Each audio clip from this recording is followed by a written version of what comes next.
Bonjour, bienvenue à tous pour cette première interview. Aujourd'hui, on accueille Déborah Gariglio, la fondatrice de la conciergerie Be My Home, qui est une conciergerie locative basée à Lyon. Bonjour Déborah. Bonjour Alice et merci d'avoir pensé à moi pour ce sujet. Avec grand plaisir. Ça a été assez évident pour nous de penser à toi pour cette première interview, étant donné que tu es une cliente historique de Sweetly. Ça fait maintenant 4 ans que tu utilises Sweetly pour la gestion de tes cautions. Avant de présenter ta conciergerie, est-ce que tu peux nous présenter un petit peu ton parcours ? Oui, bien sûr. Donc du coup, avant de créer Be My Home, j'ai travaillé pendant plusieurs années chez Booking.com. Donc voilà, je connaissais déjà un petit peu le tourisme. Et en fait, en quittant Booking.com, d'ailleurs, j'avais été débauchée initialement par une start-up de la food tech, mais qui n'a pas tenu très longtemps. Et en fait, en me retrouvant licenciée économique, j'ai eu envie de monter ma conciergerie Airbnb et d'y apporter une touche justement éco-responsable, parce que c'était quelque chose qu'on n'avait pas encore vu et qui, moi, me parlait personnellement. D'accord. Tu as déjà un petit peu commencé à le faire, mais est-ce que tu peux nous présenter Be My Home de la manière dont tu le souhaites ? Oui, bien sûr. Donc Be My Home est une conciergerie que j'ai créée sur Lyon en 2017, donc ça fait maintenant 5 ans. Dès le départ, j'ai voulu un peu me démarquer en apportant cette dimension éco-responsable et aussi pour œuvrer pour un tourisme plus durable, puisqu'on est tous conscients aujourd'hui de l'impact que le tourisme de masse peut avoir à droite et à gauche. Alors aujourd'hui, j'ai pas la prétention de dire que avec ma formule, on peut œuvrer pour la planète, mais si tout le monde y met un peu du sien, je pense que tous ensemble, on peut y arriver.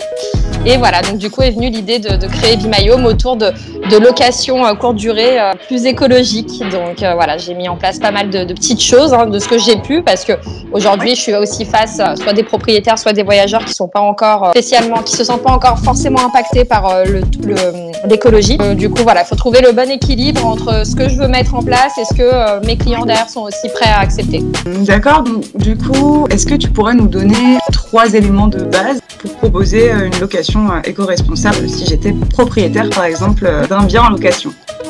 Bien sûr, les 3 éléments les plus faciles, je pense, à mettre en place, ce serait déjà les produits ménagers écologiques qui respectent l'environnement et même la santé, parce que typiquement, on sait très bien qu'on peut avoir des enfants en bas âge dans les appartements qui vont marcher à 4 pattes et on sait qu'aujourd'hui, les produits chimiques de certains produits très agressifs vont être mauvais pour la santé. Donc, je préconise vraiment qu'on passe par des produits écologiques et puis parce qu'en plus, franchement, ça nettoie tout aussi bien. Je veux dire, il y a des choses qui sont très basiques comme le vinaigre blanc qu'on trouve partout et qui nettoie très très bien. Nous, c'est vraiment le cœur, c'est le ménage écologique. Ensuite, on peut passer par le linge de maison en fait en coton biologique. Au niveau de la conception finalement du linge de maison, l'impact va être un peu différent que tout ce qui est production de masse de linge. Et puis franchement, c'est super agréable. Honnêtement, nos serviettes et nos draps sont quand même super doux, donc c'est super sympa pour ceux qui voudraient tester nos appartements, pour tester le linge en coton bio. Et le 3e point à mettre en place, c'est au niveau des produits consommables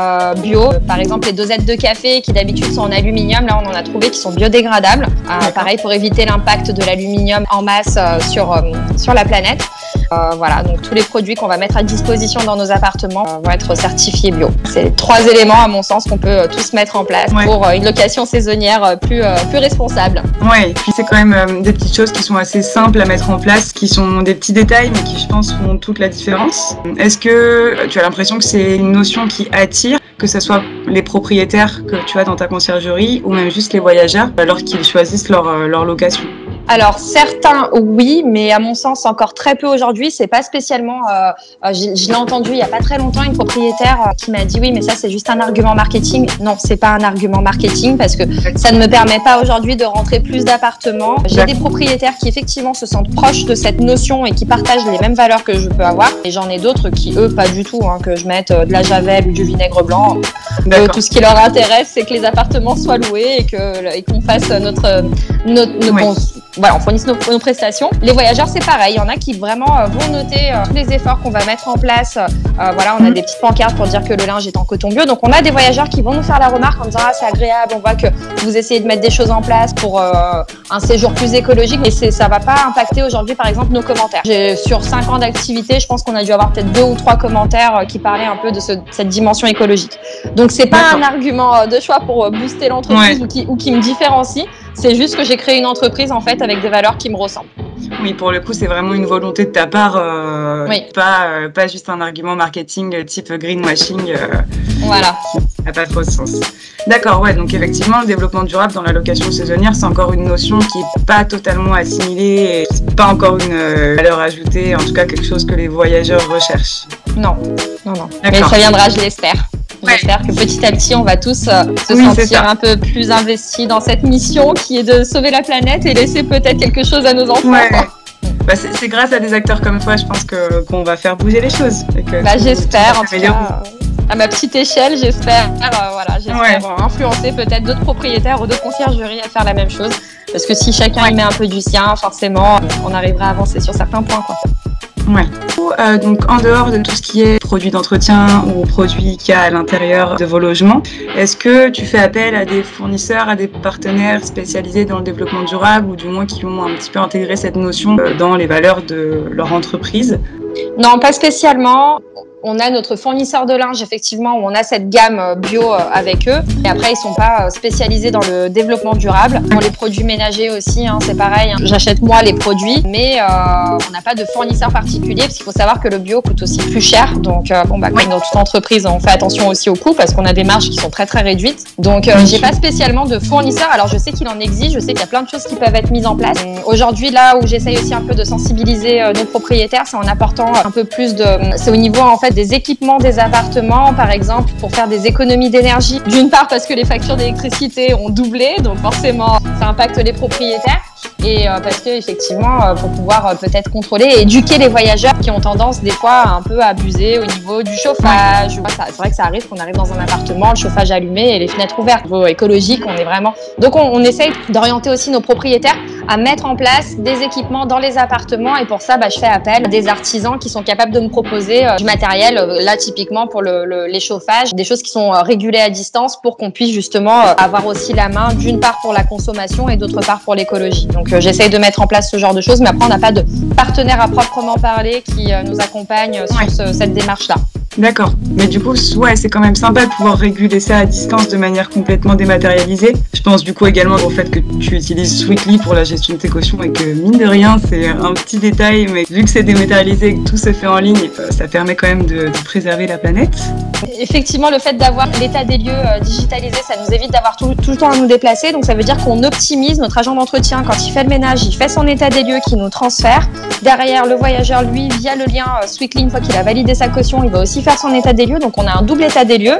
Nous, on est au bureau, on check tout ça d'un côté et de l'autre pour pouvoir intervenir si jamais il y a un souci ou une dégradation. Mais c'est vrai qu'on arrive à optimiser aussi nos déplacements de cette façon grâce à Sweetly. Donc c'est là où on peut dire que grâce à vous aussi, on arrive à rester dans cette dimension écologique. Merci, on est ravis en tout cas. Tu le disais un tout petit peu avant, le bio effectivement et le développement durable de manière générale, ça peut coûter plus cher. Oui. Est-ce que ta conciergerie Bimayome se positionne un petit peu comme une conciergerie pas haut de gamme, mais peut-être un peu plus chère que d'autres conciergeries classiques, ou tu arrives quand même à rester au même prix que la concurrence? On est tous au même prix, on est tous alignés sur le même tarif. Il faut savoir que du coup, ça réduit nos marges. Clairement, ça nous réduit nos marges. Mais j'avais vraiment à cœur aussi d'avoir une entreprise qui respecte et qui est en accord avec mes valeurs. Donc c'est un choix, mais effectivement oui, c'est sûr que les produits qu'on va mettre à disposition coûtent plus cher. Au niveau de la gestion, ça coûte pas plus cher aux propriétaires. La seule chose peut-être qui va être un tout petit peu plus élevée qu'ailleurs, ça va être au niveau des produits consommables qu'on va mettre, le café, etc. Là nous on a un forfait, je sais que les autres conciergeries ne fonctionnent pas forcément de la même façon. Honnêtement, nos propriétaires ne se plaignent pas de la rentabilité et ça n'impacte pas leur rentabilité, donc c'est ce qui compte. Donc j'ai vraiment étudié aussi le modèle économique pour que ce soit intéressant pour eux aussi, parce que c'est le but quand ils vont dans ce type de location. C'est aussi parce qu'ils espèrent une rentabilité assez élevée. Donc voilà, c'est un calcul à faire constamment. D'accord. Moi, imaginons que je sois propriétaire d'un ou deux appartements. Comment est-ce que je peux faire pour faire appel au service de Bimayome ? Alors déjà, sur notre site internet, on a en place un outil d'estimation qui permet aux propriétaires en fait d'aller déjà avoir une première estimation de la rentabilité que leur bien peut générer. Donc ça, c'est une estimation moyenne. Donc après, évidemment, il va falloir l'affiner. Donc après, directement, une fois l'estimation faite, on va prendre contact avec le propriétaire. On va aller sur place, estimer le logement et puis voilà, donner des conseils aussi parce que souvent, on a des propriétaires qui n'ont jamais fait de courte durée avant. Donc on va les accompagner d'une part dans la démarche écologique et d'autre part pour pouvoir vraiment satisfaire les besoins des voyageurs pendant les séjours et que l'appartement par conséquent puisse bien tourner et bien fonctionner. Et puis ensuite, si le propriétaire est convaincu par nos valeurs et ce qu'on propose, on signe un contrat qui d'ailleurs est sans engagement. L'idée c'est de pouvoir travailler ensemble sur le long terme mais que tout le monde soit satisfait. Et puis après c'est parti, on envoie notre photographe, on crée les annonces sur plusieurs plateformes. D'ailleurs on dit conciergerie Airbnb mais en fait nous on travaille avec plusieurs plateformes et puis après on s'occupe de tout pour les propriétaires. Voilà. Après, vous gérez tout de A à Z et ils n'ont plus rien à faire et ils vous confient totalement la gestion de leur location. Voilà, en toute sécurité grâce aux cautions Sweetly. Oui, du coup, effectivement, ils ont aussi cette petite valeur ajoutée. S'il y a le moindre problème dans leur location ou une dégradation, ils peuvent très facilement encaisser la caution des voyageurs et être indemnisés. Ce qui nous aide pas mal au quotidien, pour bien responsabiliser les voyageurs. Voilà. Exactement. Ok, super. Merci beaucoup, Déborah, d'avoir répondu à toutes ces questions aujourd'hui. Merci à toi. J'étais très ravie de t'avoir pour cette première interview. N'hésitez pas à nous poser des questions. Merci Alice, merci à tous. Merci beaucoup, merci à toi. Merci. Au revoir. Au revoir.